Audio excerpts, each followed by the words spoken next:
Okay. The commute is brutal. Yeah. Okay. Good morning, David. We're going to start with S62. And then within the next hour, we'll hopefully have about 15 or 20 minutes on mini TIFs. So on S62, I think there have been further communications between ACCD and David Hall in terms of some uh, potential concerns or amendments. David, I think I wrote to you that you had sent me uh, a, a new version with some changes, and you said there was some comments by the department. I wrote you back saying I couldn't find the comments. Um, so I don't know what exactly their concerns were, but we can find out now. So, David, why don't you pull it up and walk us through it? And when we get to those concerns, you can explain them to me, or you can defer to Joan to express her It, comments, which I have not seen. I could not see comments on the version I, you sent. I didn't see any either in that. Nathan, is this posted on our website? No, it's not. It probably is not, but I said we would post it as soon as we got in this morning. So let's do that if it's. Okay, great, because then I can see it more easily. And everyone else can. Nathan, do you have this already? I'm looking. So I can send it to you. This is really odd. After I sent that to you, I thought you had forwarded it. I got a forward from the chair to myself and to the committee with that document, and the comments do come up for me. So it may be a setting on your particular Word. I wouldn't be Microsoft surprised. Word.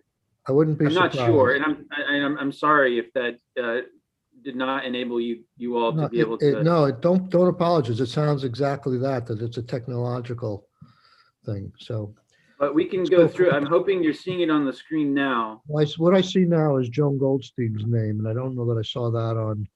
Great. No, I didn't see this on the thing that was sent. So it probably just didn't come through.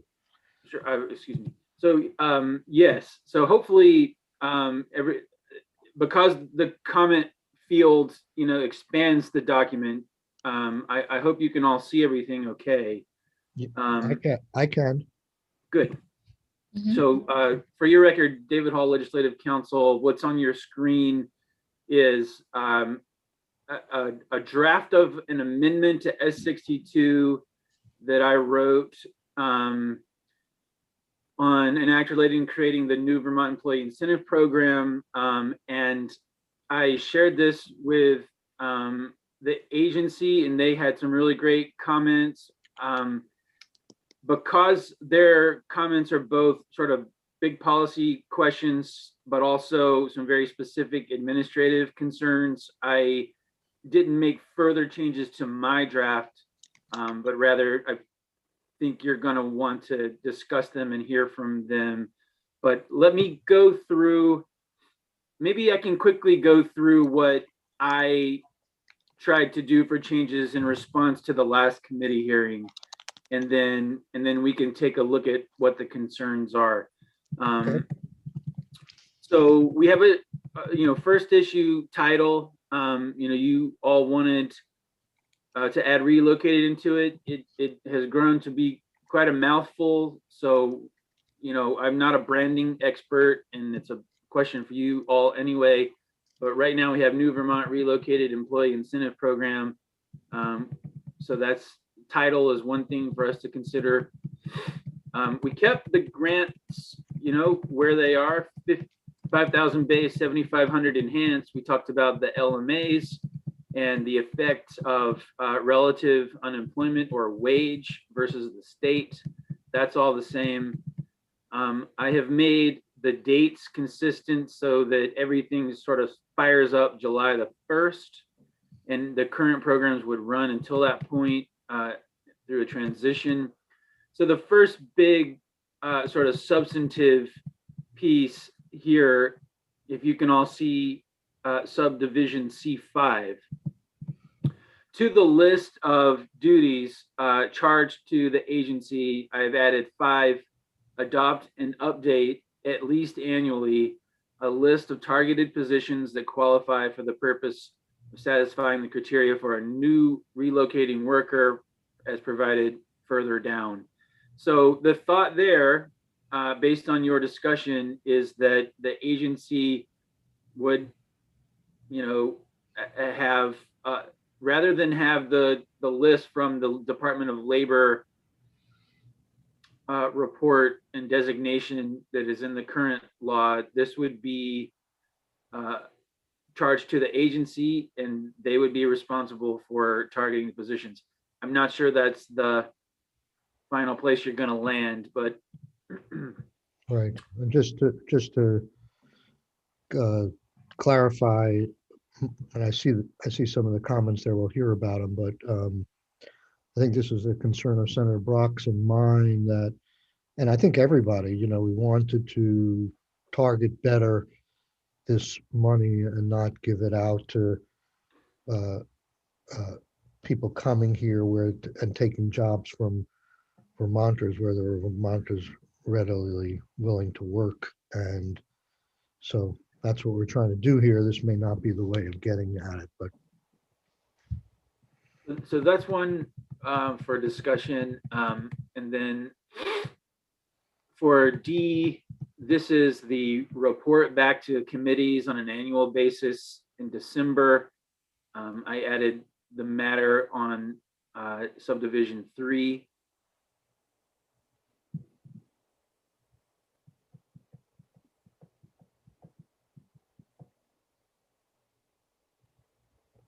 Okay. Okay, so for the new relocating worker, there's a few things going on here. I did the date. I've added E1C is employed in a position that is included in the agency's list of targeted positions adopted pursuant to C5. But this is just for the relocating worker. And again, the C is the substitute for the moment for what is in the current law, which again is either you are in one of those Department of Labor 2016 to 2022 one, I can't remember, list of occupations, and you're at the top level of that, blah, blah, blah, or agency discretion because you have some kind of special skill or education, or there's some other basis for an exception to that rule, which, so Kristen has a couple of comments here about timing and relocation, and I'm sure you'll want to discuss that.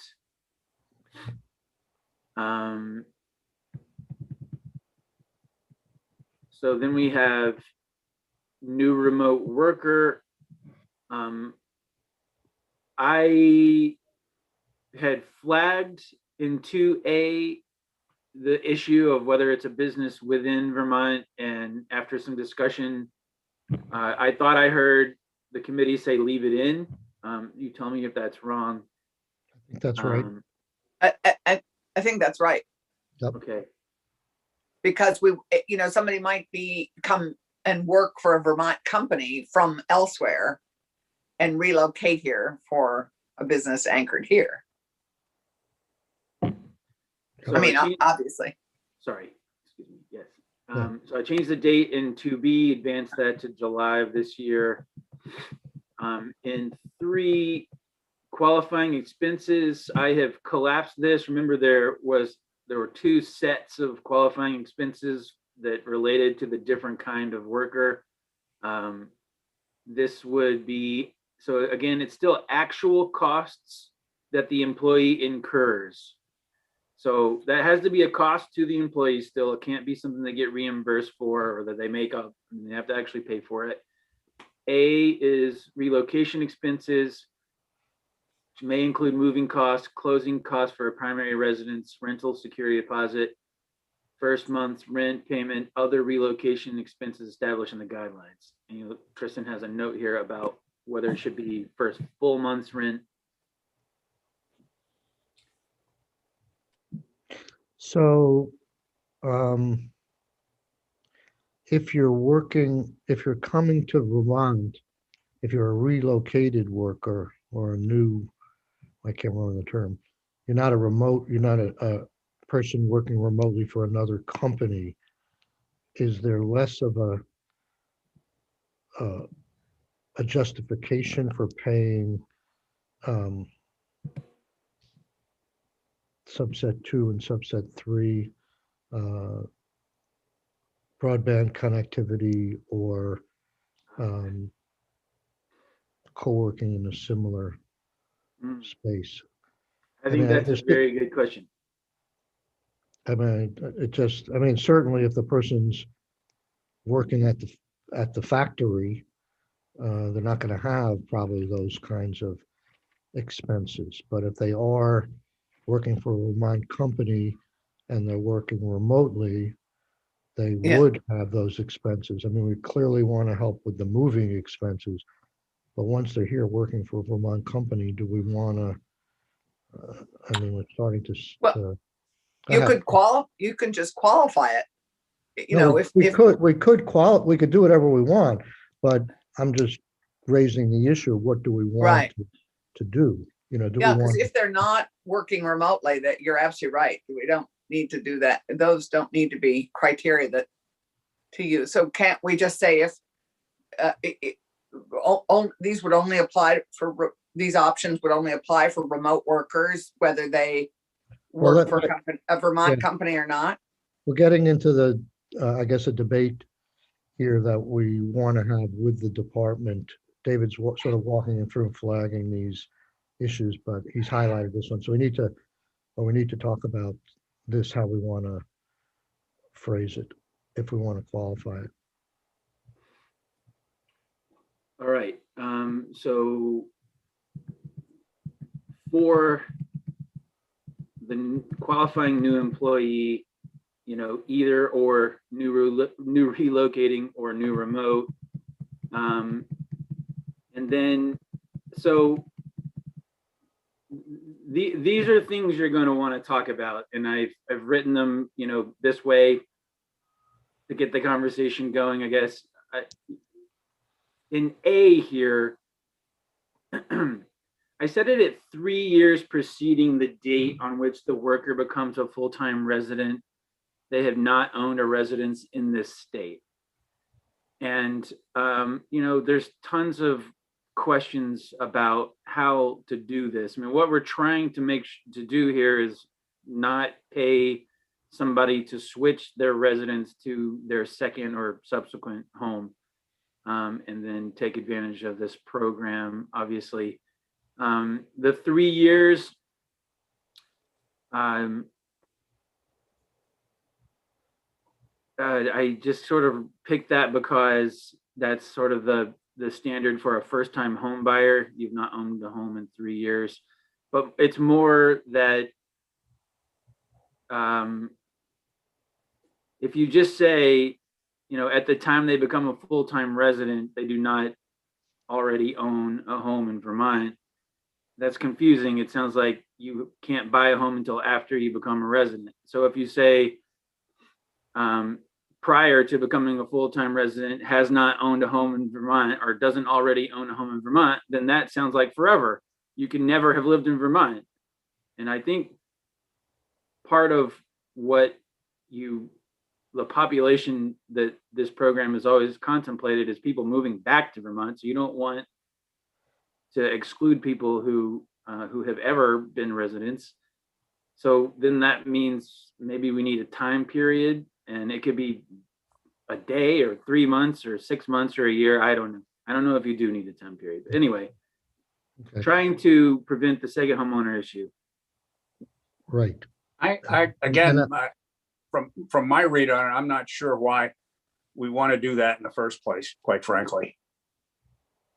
Well, we'll talk about it again. The department could give their rationale. I'll violate my own rule I look at the comment here. If we stay with this, I'm not looking for to complicate things too much here. I think this would be a self-certification thing. You know, you'd ask a question on the thing, the person would respond. They'd be, if they did violate it, most of the people would be scared away. There may be some audits down the road. I don't think we need to I don't think you need to investigate every one of those claims for this particular issue. People just will self-certify, and most people will go away if they see that question, they don't qualify. All right, let's go down to Senator Brock's proposal here. So, I mean, I say Senator Brock's proposal to the extent that I'm trying to raise the two issues that Senator Brock has raised in discussion. B1 being this determination by the agency whether there are Vermont residents available to fill the jobs. This would be in the context probably of a new relocating worker.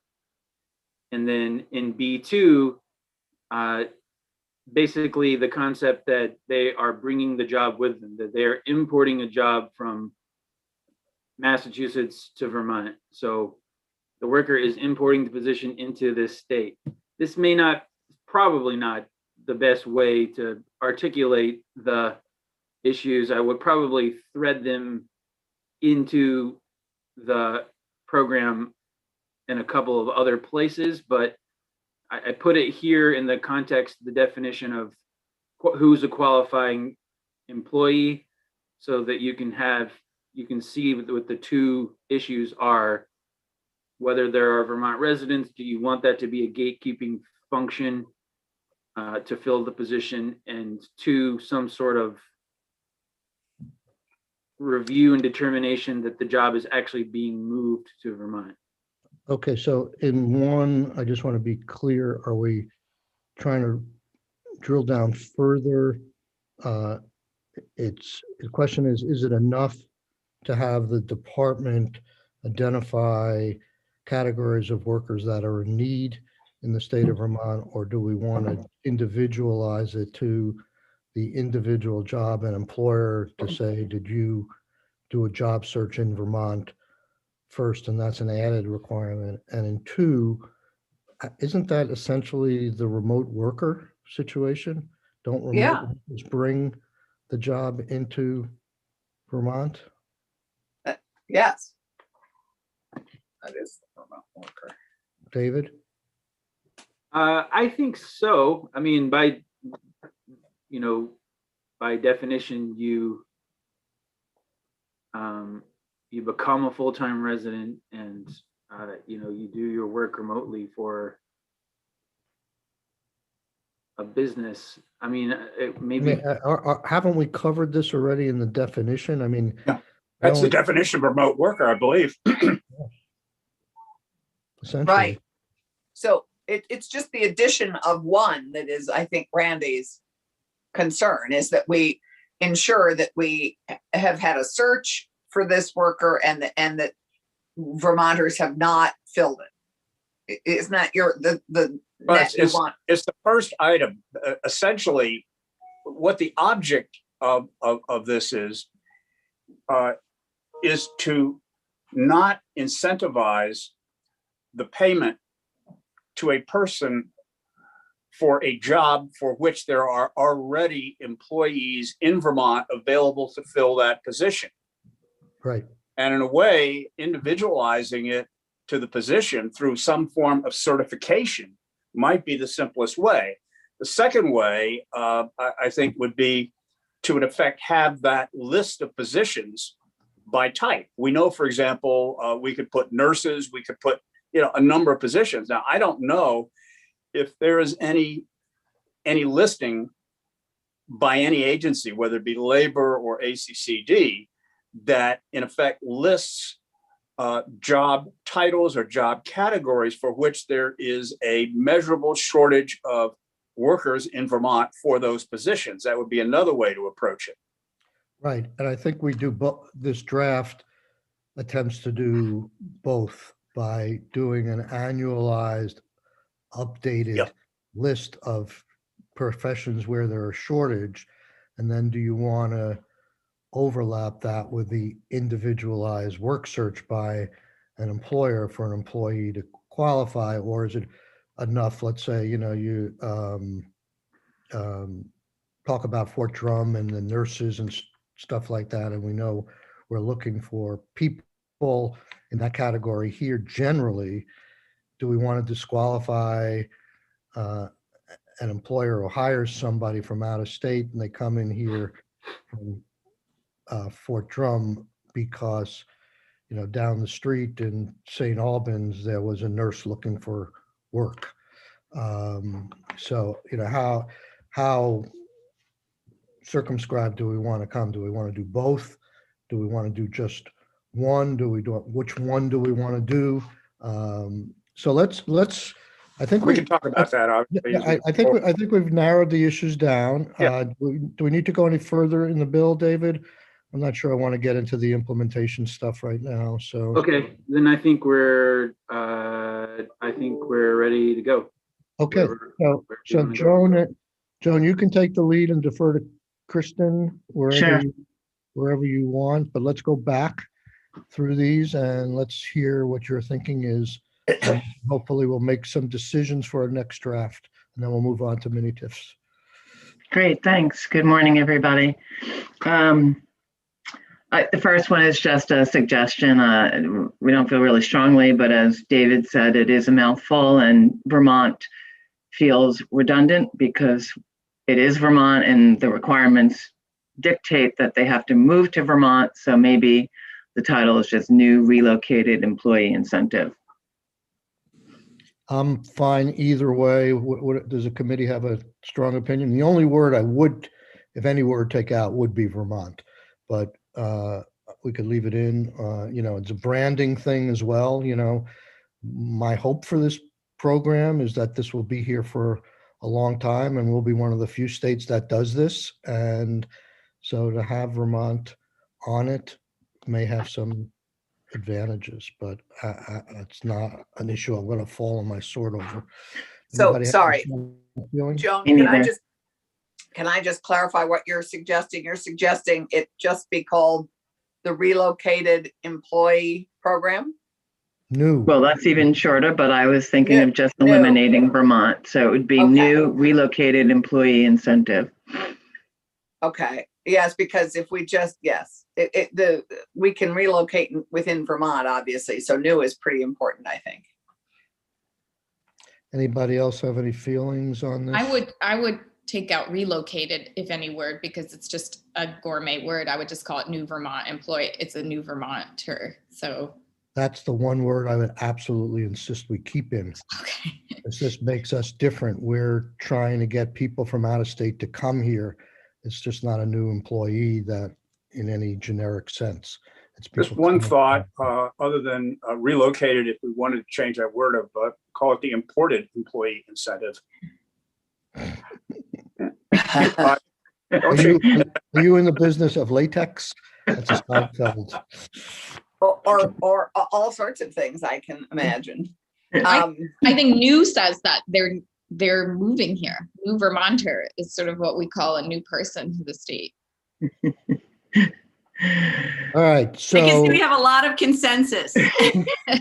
Because I was going to weigh in and say, I don't like the word new because it makes it sound like the program is new and it's going to be outdated really soon when it's like 5 years from now and it's like Right. the new program. So, Right. but I'm not going to die on this hill. So Well, let's, Right. let me, Should I flash titles up and have people, vote? let's just move on. We'll figure that one out. yeah, I'm gonna noodle it. Maybe we can maybe we can give this over to the House. Let them decide this one. I'm pulling out the thesaurus. No, let's move on. So as we probably already know, the new worker that's currently in statute, we have a Department of Labor occupational list. It's an occupational projection list. So I don't know.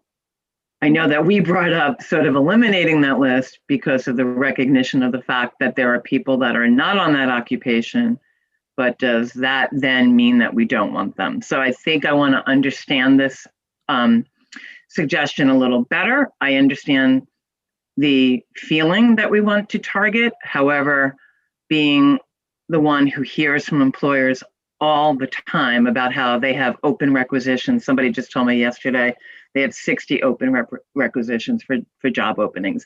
That I want to understand a little better, like, why would we publish a different list? Why would we go through that exercise, and should it be on us when DOL already does this?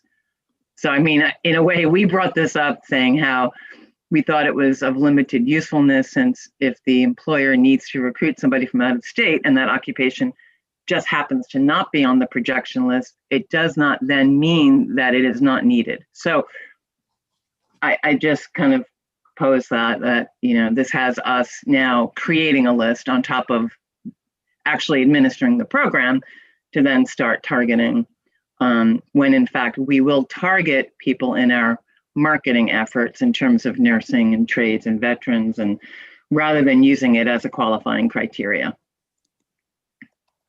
Well, so you were suggesting getting rid of the occupational list so anybody could qualify within the income or the wage guidelines. And Senator Brock and others have been concerned that the optics of a business hiring somebody from out of state, when there are plenty of Vermonters looking for the job here. So both, the valid points, but can you think of a creative way to meet both goals with administrative ease? Well, I know that we will not get into the business of publishing targeted positions. That's a whole other exercise that we can't take on. I think the way we have it now is that there is an occupational projection list, and then we make exceptions. I think it gets back to I think someone said it just this morning, perhaps the employer will attest that they searched in Vermont. Right. I mean, most employers, given the opportunity, want to hire a Vermont employee because there isn't the added risk when somebody relocates to the state. You never know if they're going to stay. So there's more risk in hiring somebody from out of state. Their preference is to get Vermonters. So I understand the fear and the optics, but I think the reality on the ground is we do not have enough workforce. So we do not have enough, people. Let me ask a couple of questions. Commissioner, do you remember, I mean, I know this was put in by the House and Conference Committee. Do you remember why they wanted this occupational list? I think it was the same feeling of, we have to target it, make sure that we're getting the people needed for the jobs. And I think that it added a level of comfort that we were doing the right thing. I think in actuality, it's missing the point in a way, because you may not have a projection that you need a particular employee. It may not meet the sort of, here's the top 10 people that we think we need in the state. However, that employer still needs that employee. So again, it comes back to, what are we trying to accomplish with this? I think we want to accomplish people moving to the state. And then So the second occupational list that's in the statute now, what governs who's on that list? Well, it's the Department of Labor Market Information. So that Matt Barowitz's group does that level. Does it attempt to highlight professions that are most in need or we're short on? Is that the idea? I mean, I don't understand what the list says. Yeah, what they do is they use historical and survey. They use historical data and also occupational survey data to project how employment is going to change. They do a short term and a long term, and I believe we did the long term projections. We were using that. That was the guide that we use. That's the guide that we have on the application. And then again, what happens is there are some very technical fields that may not be in this kind of occupational code. And then it creates another step that, oh, is this okay? And again, we would be hard pressed to now not incentivize that person to come. So that was and you have in this existing law, you have an exception authority, right? For correct. comparable. So Senator Brock, we can dispense with a lot of this. I think maybe we drill it down to the individual and have a self-certification. Well, the employer certification might employer well certification that they're having. I don't know how we phrase it right now. We leave that to the department, but a question that the employer has to attest to the fact that they've had difficulty in finding someone in state to fill the position. And I think that you do that, and perhaps you also, though, add a responsibility of the department to market, and we may not want to use that word, the program to focus on those occupations based on the DOL list or otherwise that we know are in need in Vermont in particular, but not condition this approval to that, to the list. That sounds great to me. That's what they do anyway, correct? Right. That sounds good. That sounds. And then go to the position itself that as part of the application process, the employer would certify that this is a position that they are not able to fill after, whatever effort with residents in Vermont. I think that's an elegant solution, and I think it takes care of the issue further down as well. Are people okay with that approach? Okay. And then I think somewhere in there, it may be useful to have an intent statement that this program is intended to draw in new workers to Vermont to fill positions that cannot be filled by by Vermonters who are here now. It's not intended to replace Vermonters with people from out of state, Vermonters looking for work from people from out of state. No problem with that. I'm not a big fan of intent statements, but that's fine. But it clarifies, I think, to the department, it clarifies to workers, and it clarifies to ourselves and the public what this is all about. So it is much less likely to be misinterpreted. I do want to just flag, as I think about, I really trust our civil servants to sort of interpret this the way they will, but let's say you really wanted to commit to hiring someone in senior management who, adds to the diversity of your workplace, or an HR person who really understands diversity and equity issues. That is a lot of what I'm starting to hear, why people are looking out of state to be able to meet the demands of their workforce, to have new lenses on the way that they do their work. So I just want to name that, because we're otherwise giving them sort of contradictory guidance, I think, about trying to attract people who diversify our workforce. I'm getting calls all the time from employers saying, can you help me make sure this would attract a really broad group of people to the state, because we're really committed to diversity and equity work. We need to get into we haven't talked about that in terms of, and forgive me, there's some construction work going on here. We haven't really talked about the governor's proposal here. I think this was one of the ones where he wanted to do a set aside of sort. Let's finish going through the bill, and then we'll have the commissioner talk about that, because that may be in some ways a solution to the concern you raised. So let's go on. I think Senator Rahm brings up a really good point, though, because some employers have said that, they have a sort of mission, which is to hire locally. That's like in their mission. Yet now their mission is also to hire diverse workforce. Well, if you want to hire a diverse workforce, you may not be able to stay local.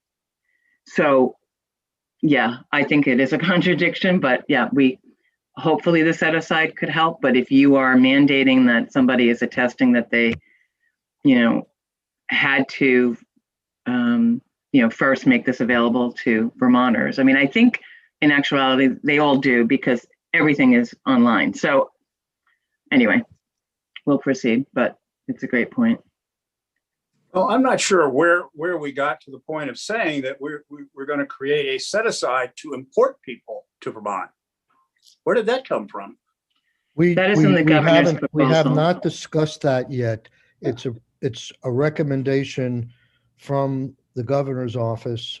I don't know the details of it yet, but in the budget documents, there is reference to prioritization of some sort or set aside for diversity in this program. So I think it would be helpful to have some testimony to support even the need for that in the first place, which we have not done. I'm not disagreeing with that. We haven't even talked about it yet. So that after we go through this, we'll talk about that and we'll see where we take that. It's not a foregone conclusion at this point because we haven't had any discussion about it yet. Right.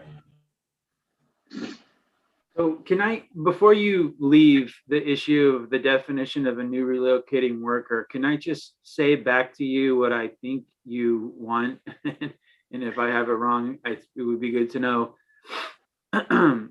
We are going to jettison the labor report and the exception authority, basically, that's in the current law now, where you also do not want to have the agency be charged with keeping this list of targeted positions. Rather, you want some assurance as a matter of the program that the position cannot be filled, and you also want the employer to attest that they have tried and are unable to fill the position. Is that right? So yes, I think what we want, and this will be left to, I don't want too much detail in the statute, how the question's worded or, and this Senator Brock's statement about intent helps, that we leave to procedures or whatever the design. I'm sorry, I have this drill going on in my left ear here. So if you can write it in a way that, yes, we jettison the things you're talking about and we put in a certification by the employer in the application process that I don't know how you word it, to the fullest extent possible or to a reasonable extent the employer certifies that there has been an attempt to hire in state, then that gets us to where we go. I mean, I don't think it's up to you, David, or the statute to write the question, or we just put the parameters and then that comes through in what the application looks like when the form gets designed by the agency. Okay, thank you.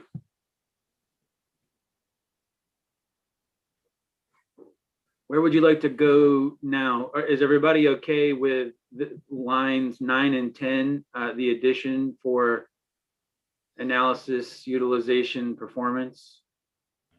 I am. Sorry, I don't see those words. You mean 9 and 10, including the projected? Yes. Yes. Yeah. Mm-hmm. Great.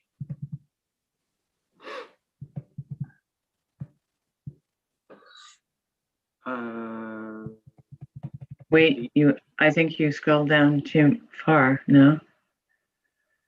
There was an issue about just up a little further. Up, back here, this part about becoming a full-time employee. Kristen, I don't know if you want to lead this discussion, the what ifs and all the exceptions and. I think the way I was reading it is we're saying a new relocating worker who takes a position on or after July 1st. But then when we were talking before, we were talking about somebody who brings their position with them. So if you're bringing your position with you, then you wouldn't necessarily start on or after July 1st. This is not the remote worker. This is someone who's not bringing a position with them. They're coming and working for a Vermont employer.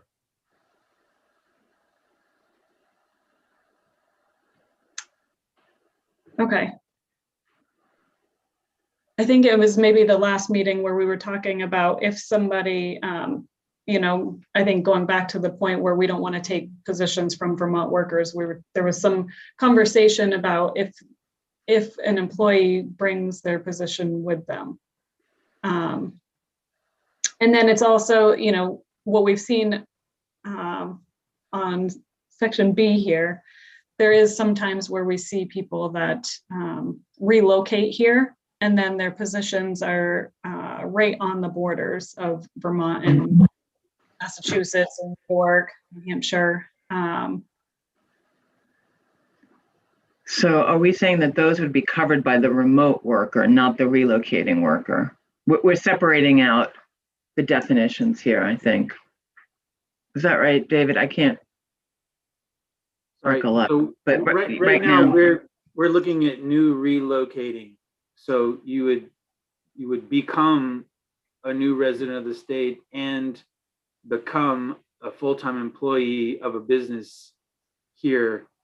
I hear your point on B, that you could gain a resident but not necessarily a worker if the business for which they are working happens to be domiciled or authorized to do business here, but their place of employment would actually be in New York or Massachusetts, New Hampshire. Well, we have this problem in the Upper Valley. I don't think that's a new relocated worker. They are not working for Vermont business. I think it's. It could be. It's tricky, yeah. You mean because they become Well, doesn't Dartmouth have affiliates in Vermont? I think a good example is, Kristen, didn't we have somebody who worked for Blue Cross Blue Shield? They work for the New York, the actual New York operation, but it's a Vermont domiciled entity. I know we had some instances where it started getting tricky. Like, what are they? I hear you. If you want to cut that off, you could add one more thing here that just says, becomes a full-time employee and basically specify that the business location at which they are employed is located in the state.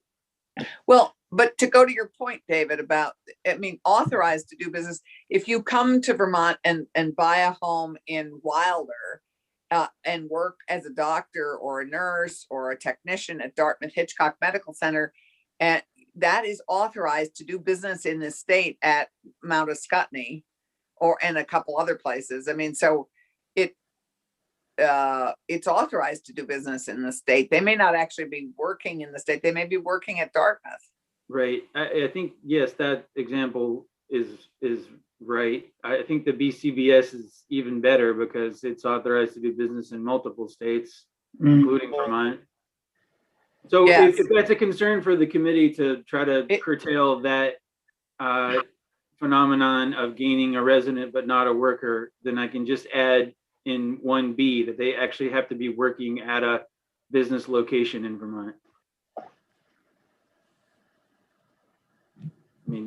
If that's an issue. And there's some positions that are split too, that split their time, especially with the Dartmouth example. They might work 40% of their time in one location and 60 in another. So I think I just wanted to better understand if we wanted to allow that or not. Yeah, and you're right, Kristen. There are a bunch of people who may choose to have a couple states they could choose to work in, that their business, like I have a new resident in Reading who's the head of the Northern Border Regional Commission. And, he could have chosen to live in several states, but it was, it's nice to have an incentive to come to Vermont as opposed to somewhere else. I'm gonna leave this to David and Kristen and Joan to sort of work out. I think the driving, we had testimony in finance the other day that was dizzying about how you tax people who work in one place, live in another place. The business is primarily in one place. So one of the things we're trying to do is to have new residents here that contribute to our economy and pay some taxes here. So with that understanding, I would hope you guys could, and your experience in this program, that you guys can work out a suggestion when we come back next time and deal with this. Is that okay? Can you try and do that? Sure. I think that would be great, because I think we want it to be reasonably flexible. Respectfully, I think this is a policy decision that you need to make about whether or not you're okay with incentivizing people who are not going to be 100% working and paying taxes in Vermont. Right. Yeah. So it's a question of balance. Is it good to gain the resident and the family and the new home and all those other, successive multipliers, even if you don't get the full tax income tax benefit? Or as a policy choice, are you saying, no, we want it all, or we don't want to incentivize that person to move here because based on the fact that they're generating their income in New Hampshire, they're not paying income tax in New Hampshire, but you understand the point. I do understand the point, and that's why it's not that I'm dodging the policy question and deferring to you guys to make the policies. I for one, would like to see it based upon whether or not we're increasing the income taxes to the state of Vermont by this person's employment. And I'm very confused as to the different circumstances as to when that happens. So maybe you guys, you're ACCD, you should know this situation. If you live here, work there, what governs where income taxes are paid, and design this section to have a restriction that if you're not by your setup, if you're not contributing to the income tax base of the state of Vermont, then you're not going to get this incentive. Yeah, the Vermonter who works for Dartmouth, in New Hampshire is going to pay us their income tax. Right. Yeah, they're going to be taxed. So if this is about getting more taxpayers, I would say you want to include them, but then it just impacts how we word this and how far do we want to take it. Well, it also impacts if you have the opposite of the employee who works in Bennington, but who lives in Bennington and relocates there, but works for the Albany Medical Center across the border. Then they would get taxed in New York, and we would lose that revenue. So there's got to be a balance point in terms of how the language is clear in terms of what we want, and it may be an either or.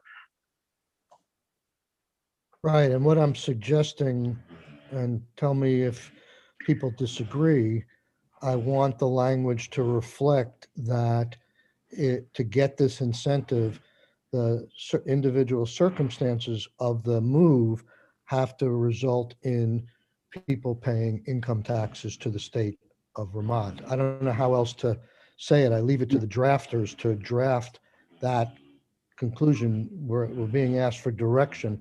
That's the direction I would give. I don't know how to word it. Yeah, I would agree that that's our objective, obviously.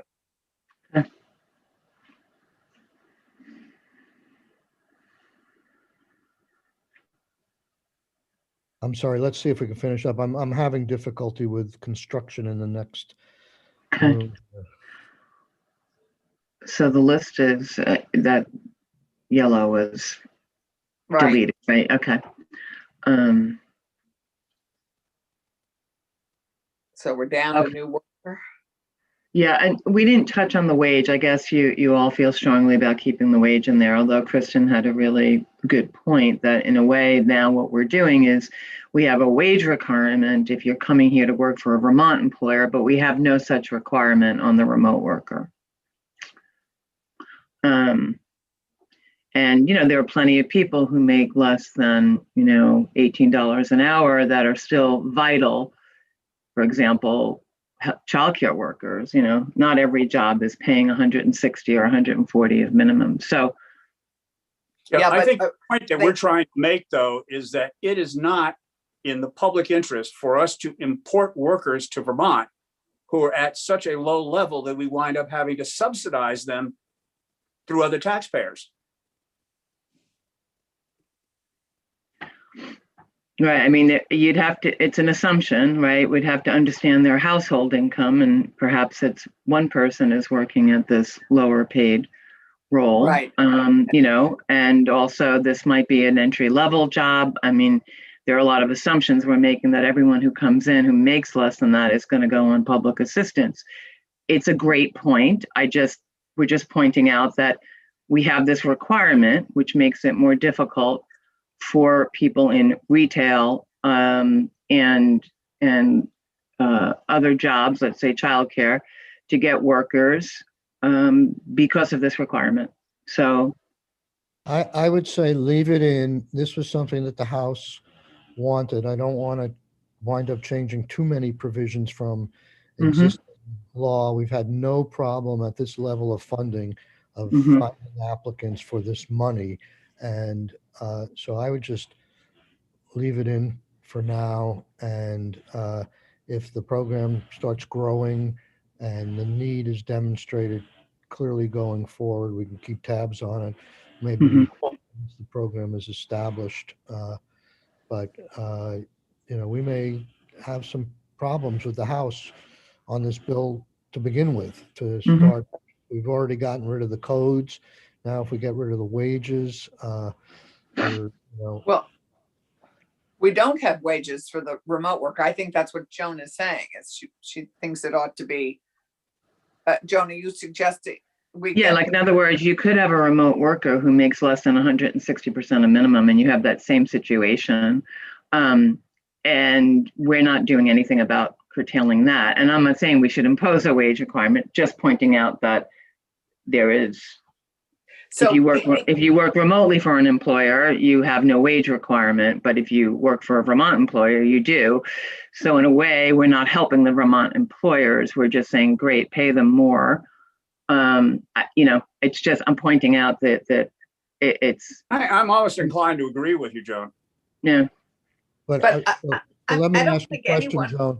How many in the remote worker program? How many people did you see come in at below 140%? Yeah, I was going to say, you have the data on this. I think they were primarily well paid because they were primarily technology. There was across the board types of people.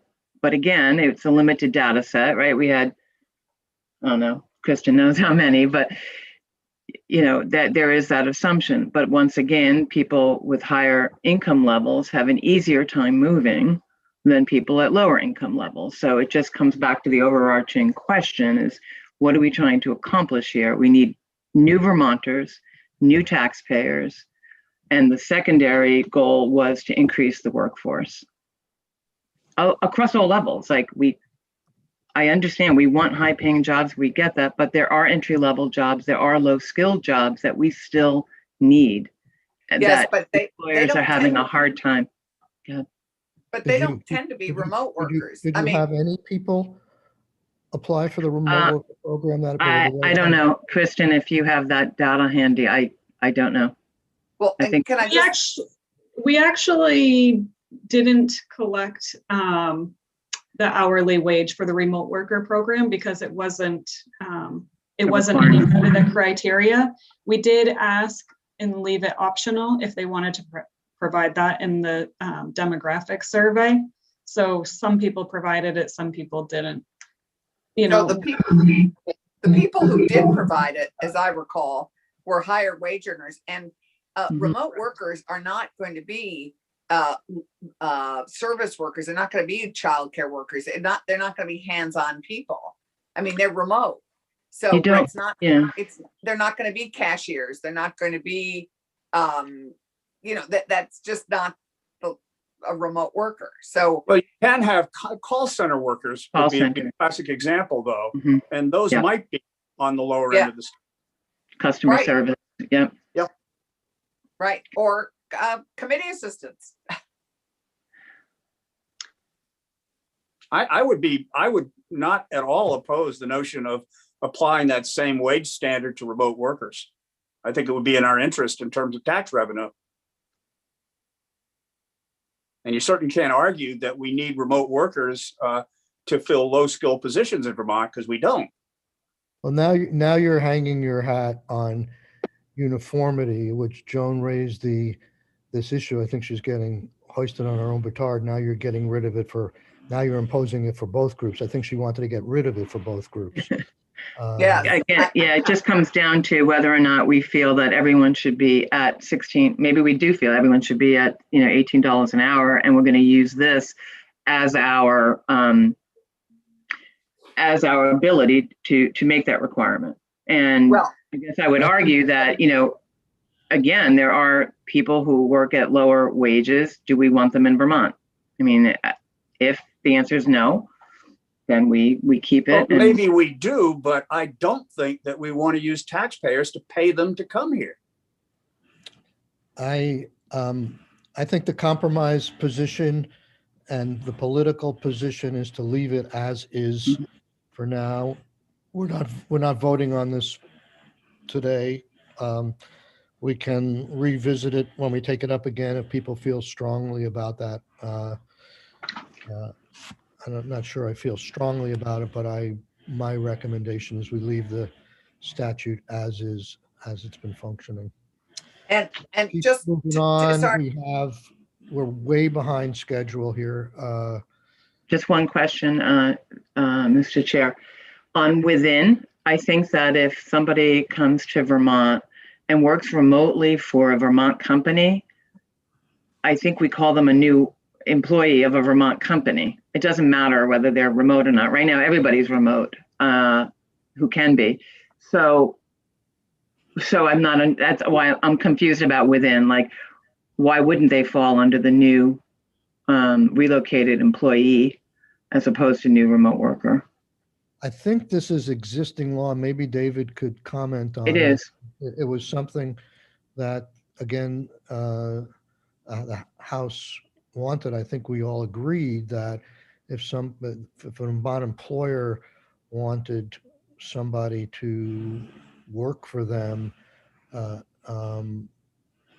remotely, they could also qualify. They didn't have to work at the place of employment. So I'm not 100% sure I see the distinction one way or another, whether we leave it in or take it out. But David, can you comment on this at all? Yeah, I hear you. And I think Joan is right at this point, because the way this bill is merging the programs and the standards, there's no longer a distinction that matters. It was important for them to be different before because there were different criteria and different grant amounts for the different kinds of workers. But at this point, yes, I think that a person who checks the box on within Vermont is both, and they don't need to be both. They could just be one or the other. So at this point, you could probably get rid of within and you're not changing anything substantively. Okay. Right. I agree. Okay. Let's move on to qualifying expenses. So it sounds like on qualifying expenses, I just need to put it back how it was so that there actually will be 2 and 3 here will only apply to the remote worker. Right. I think that makes sense. Okay. The only thing I can think of on 2 and 3 is the word, if you had the word reasonable, that within that definition, it sort of somehow excludes these kinds of costs for a Vermont employer. But I mean, I guess there could be some cases where it makes sense for a new employee of a Vermont employer to get these other kinds of expenses covered, but rarely. So, I mean, I don't know if I'm articulating that very well, but as opposed to totally not allowing an employee of a Vermont employer who works out, they're not going to need this stuff if they work at the place of business, but we're having more and more people working remotely from their homes, and maybe that's an incentive to them taking that job here, that at their home they're going to want to hook up or go occasionally to a co-working space. So where David was going was just to eliminate it entirely for the new relocated workers. And I guess I could see some situations where it might be appropriate to cover that expense. Yeah, actually, I agree with you. And I think the reasonable was going to the fact it wouldn't cover the cost of burying the wires a mile up a road. I mean, I think that's in our discussion of that, it was we were trying to get rid of the outlier costs that would be huge. But even so, we've capped the amount they get anyway, so it doesn't matter. Again, reasonable is tough. The situation that everyone loves to talk about is the guy who had to bury the cable. Right. Maybe that's reasonable when you don't have other options for internet. Why would the agency have to be responsible for determining that or not? And right. I think if you're working for a Vermont employer and they want you to work remotely, they should set you up. So, Joan, you're in favor of just eliminating 2 and 3 for Vermont employers? Yep. For relocated workers. But now I think on this one, we're talking about remote, correct, David? Are we on the remote side? Yes, we are. Okay. So we're right now, right now they're all in one pot. And that causes a problem relative to the discussion that we just had, because eliminating within. Just to be clear, when I was talking about reasonable, I was not talking about the amount of money, though that could be something as well. It's just whether under the circumstances it's reasonable for this to be picked up by this program versus the employer. But I think that adds more complexity and confusion. So the direction you were going, David, why don't we do that? We'll include these two for remote workers, but we won't include them for relocated workers. Okay. But the more we think about it, the more, I mean, there are certain circumstances where a relocated worker might need exactly these things. So I would just leave it in and let each applicant make their case for what their needs are.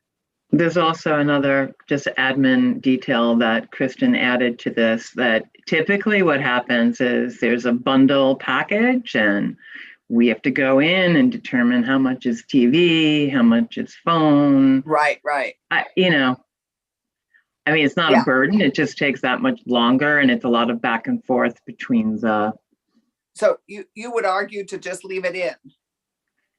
No, I don't think we should guys name television. No, I don't want to leave that in. I'm just saying it adds another layer. We have to extract how much is the internet expense. So I'd rather do that on less of the applicants than more. So I'm in favor of what you're saying, is drop it for the Vermont employed people. For the relocated worker people. Yeah. I think I'm agreeing with Senator Clarkson. Remote worker, given the COVID situation, remote working is going to be more and more prevalent And, this in terms of coming to the state of Vermont, these kinds of things are, just as important to incentivizing remote work as the moving expenses. And I realize there may be some administrative difficulties, but maybe we can give you some leeway in another section of the bill to let you define things that bring in some administrative convenience, but not disallow this altogether.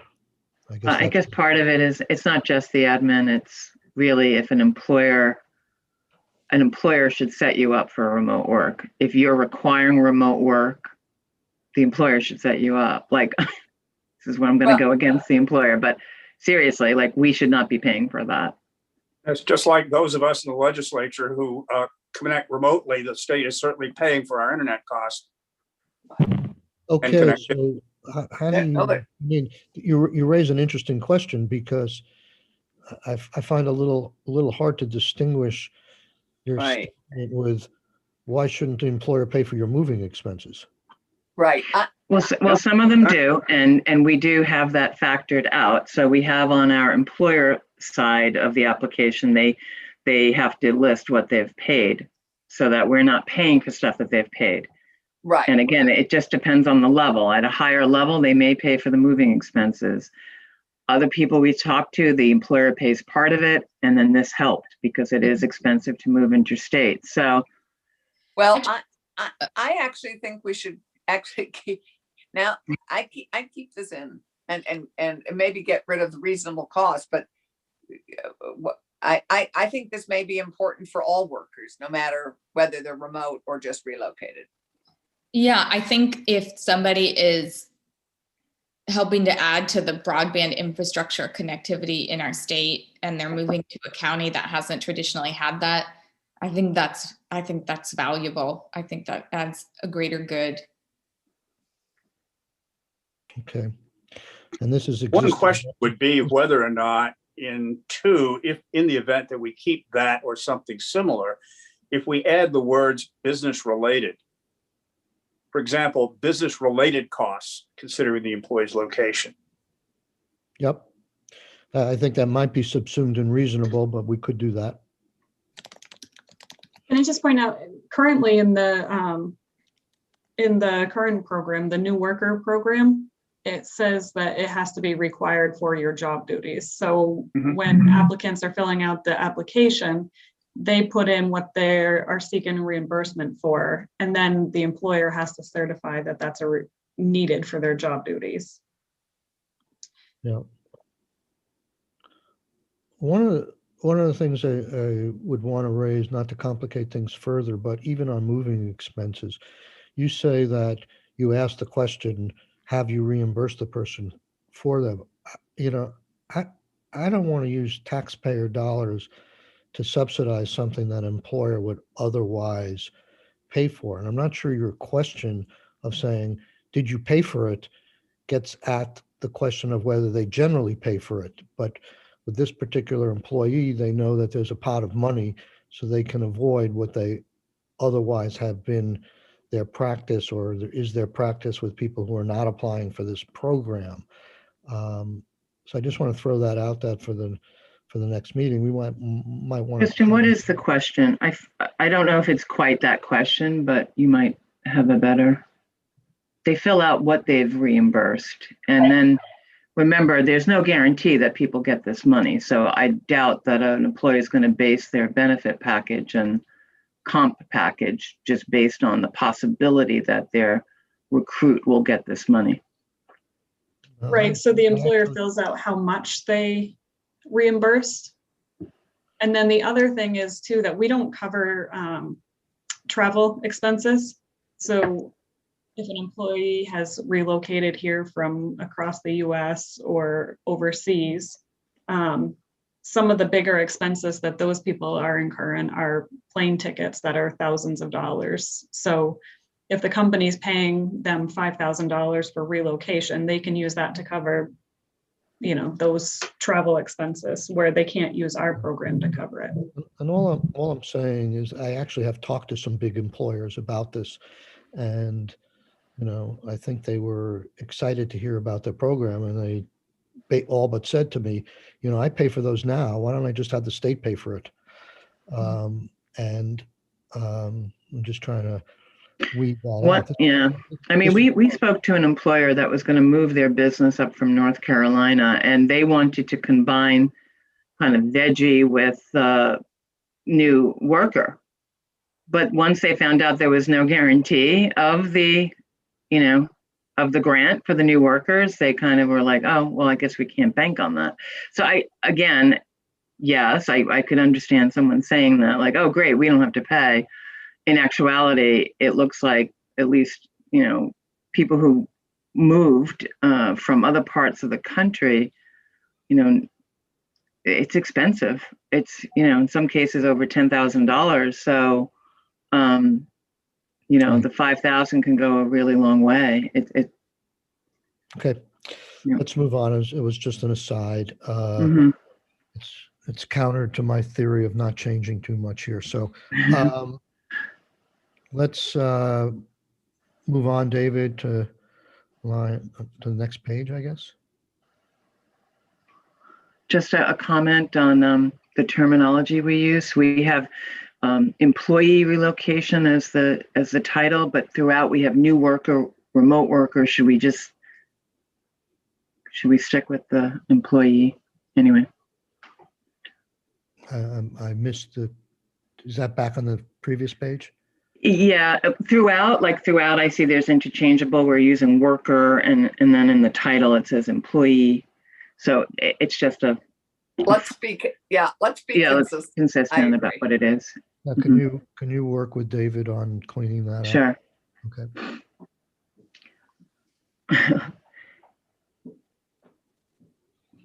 So we're on the issue of 3 years here. Yeah, I think that's David. I thought David had a suggestion for a clarity on this. Maybe. Is this it? David, do you have a suggestion for clarity? I'm fine with, as long as we agree what we're trying to accomplish here, to have it be done by self-certification. Yeah, me too. But I think the employer certification gets at what we're trying to do. I mean, admittedly, it is not perfect, but there probably isn't a perfect solution to that between the employer certification and the clear statement of intent. Right. This Maybe would be the employee certification, I think. Are you guys addressing the second homeowner issue or? Yes. Yeah. Okay. Oh, okay. I'm sorry. I'm further along then. We're in A, I think. Yeah. Whether we self-certify or if we actually state this in the. Well, I'm just trying to understand what we're trying to achieve with that, and why it's necessary at all. Joan raised this issue, so I'll let her. Yeah. So we don't want to pay people who already have a second home here, and they just decided to move here full time. Paying them to relocate, although conceivably a person who has a second home, who relocates to Vermont for it to become their full-time residence, would likely be moving their household goods from where they live now, whether they own a second home or not. Right, and we are questioning whether we should be paying folks who have a second home here who become full-time residents. Is that a good use of the money when they have the wherewithal? That's one of the things more than anything else that we ought to want to do, because we have the second home owner is a person who has already been introduced to Vermont. Theoretically, they're an easier push, and there's certainly a target market audience for us. Yes, but maybe we don't need to pay them. We would want to encourage them to move here. But Randy, to go to your good use of taxpayer money, anyone who has a second home here, a second home is a luxury item. Anybody who has a second home here does not need our taxpayer money going to help them move here. I'm sorry. That's Yeah, Yeah. I just don't, I don't Senator agree. Clarkson, you could say that about any asset that the person has. Yeah. Someone has a I- Jaguar, no, not Well, directed to anybody on this committee. But in Uh, second homes, people patient wouldn't be people will enough. not be sympathetic if we're giving money to second homeowners. to Well, move we're here. looking at our P&L, and the wealthier the person is that we get to come to Vermont, the greater the net benefit to the state in terms of tax revenue that we gain. If you remember the modeling that we did last year, and we look at the profit we get from someone who earns $48,000 a year versus the profit we get from someone who earns $150,000 a year based on that same average investment of $3,800. It's remarkably different. Do we So have in any terms of what the gain is to the state, the more wealthy people we get, the more money we make. But do they need $5,000 to come here? And Yeah, could they but phase don't. it out to get that 5,000 and be a non-resident in the future again? Yeah, Well, would it It's make like, a oh, great, difference you know, in their I live in decision Florida half making? the year. No question. Do we I don't have think any- they should be a priority for if Yeah. we have limited resources. Do we have a metrics of how many people had second homes who took advantage of this program thus far? Well, what happens is it's really hard to find out. I know that there were people who didn't have moving expenses who had like broadband expenses. And those were immediately the ones that were like, how do you not have moving expenses? So that's what got us onto this, right. kind of motive. We were like, all right, we can't. I think an easy way to do it would just be to like, do you live in Vermont for, partial year? I don't know, Kristen, we coming up with something yesterday, like maybe we just ask that question and that's a disqualifying question. Well, what if they rent it though? Would they have to answer that? No, I mean, own, like, do you live in your home? Because otherwise I don't know how we check non-homestead. Like, I don't know how we would check it. So We're in essence inserting some form of means testing into this program, which I'm not,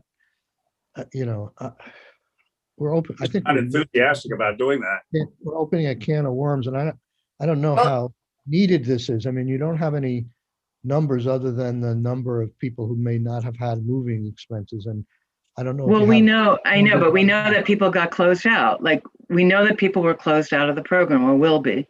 So we know that we have limited resources. So it's like, is that a wise use of resource? That's all. We're being very prudent.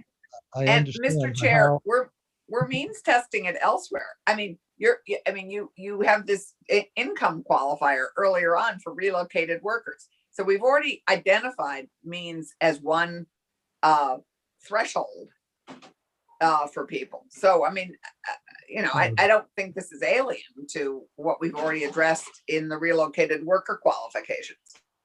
I don't view that necessarily as a means test, but the question here is, I guess, if we're going to go in this direction, it could open the door to other questions about whether there's need for this program or not. And I would say before we do this, we should, I mean, we don't have the numbers, but you said the thing that you do have is that there have been some people who have applied just for broadband, and presumably they met the max.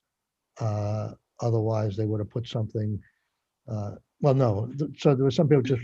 But how many of the hundreds of people that have gotten grants are in that situation? I mean, I don't want to create a rabbit hole here for 3 people. Understood. We just don't want to give money to people who otherwise wouldn't need it in order to move. Like a lot of people moved here full time during the pandemic. That's great. Lovely. But do we have to pay them? No. But yeah, I get what you're saying. Like, maybe we don't need to go down into this, but maybe we just ask a question. It could be procedural that, if they already had a home here. Well, that's procedurally, that's all I would agree to as to how to effectuate that. I don't have any problem with that. The question, Okay. I want that question asked in law, and to make that a criteria for eligibility.